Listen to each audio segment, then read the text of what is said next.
திமுக வந்து பலமில்லாத கூட்டணி திமுக எதிர்க்கிற கூட்டணிகள் அனைத்துமே வந்து பலமில்லாத கூட்டணி முதல்வர். நாங்க வந்து ஏற்கனவே பலமான கூட்டணியை முடிவு செய்து விட்டோம். ஆனால் இந்த நிமிடம் வரையில் கூட்டணியில் பல்வேறு குளறுபடிக்கிடையில் ஒவ்வொருவரையே அழைத்து சமாதானப்படுத்திக் கொண்டிருக்கின்ற தலைவராக திரு ஸ்டாலின் அவர்கள் இருந்து கொண்டிருக்கிறார்கள். அவர் எங்களை பற்றி, எங்கள் கூட்டணி பற்றி பேசுவதற்கு எந்த விதமான தார்மீக உரிமையும் இல்லை. ஓபிஎஸ் வந்து பசுந்தல் பொருத்திய புள்ளி அப்படின்னு சொல்லி டிடிவி தினகரன் சொல்லியிருக்காரு. அவர் கடும் விமர்சனம் எங்கள் கூட்டணியில் இருக்கின்றவர் அவர் ஒரு கருத்தை சொன்னால் அதற்கு வேறு விதமான விமர்சனம் பெற விரும்பவில்லை. தேசிய ஜனநாயக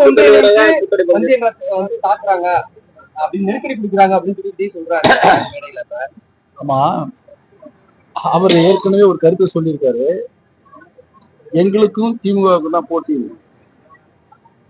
அதுக்கு என்ன காரணம் தெரியுங்களா?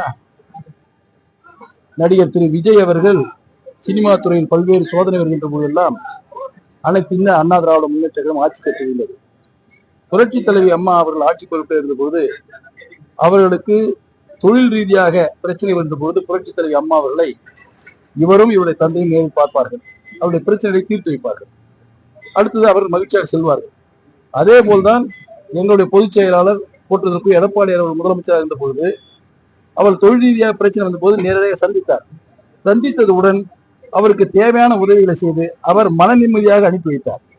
ஆனால் இந்த 5 ஆண்டு காலத்தில் திரு விஜய் அவர்களுக்கு தொழில் ரீதியாக பல்வேறு தொல்லைகளை கொடுத்து கொண்டிருக்கிற தலைவர்களாக இருக்கிறார்கள். அது குறிப்பாக உதயநிதி ஸ்டாலின் அவர்கள் அந்த துறையிலே ஒரு தயாரிப்பாளராக விநியோகஸ்தராக இருக்கிற காரணத்தினால் இவருடைய திரைப்படங்கள் முழுவதுமே பெரும் சிரமத்திற்குள்ளானது. அதனால் பாதிக்கப்பட்ட காயப்பட்ட திரு விஜய் அவர்கள் நமக்கு உதவி செய்தவர்களை நன்றியோடு பார்த்துக் கொள்ள வேண்டும். நம்மை தொல்லை கொடுத்தவர்களை, தொந்தரவு கொடுத்தவர்களை, அவர்கள்தான் எங்களுக்கு எதிரி, அவர்களை ஒதுக்காமல் விடமாட்டேன் என்று கங்கணம் கட்டி கொண்டிருக்கிறார். யார் ஆட்சிக்கு வருகிறார் என்று அவர் சொல்லவில்லை. எதிரி அவரை ஒழித்து விடுவோம். அப்படி என்றால் ஆட்சிக்கு வருவர் யார்? அவர் மீது அன்புள்ள அனைத்து இந்திய அண்ணா திராவிட முன்னேற்ற கழகம் ஆட்சிக்கு வருவதற்கு அவருக்கு ஒன்றும் ஆட்சேபனை இல்லை.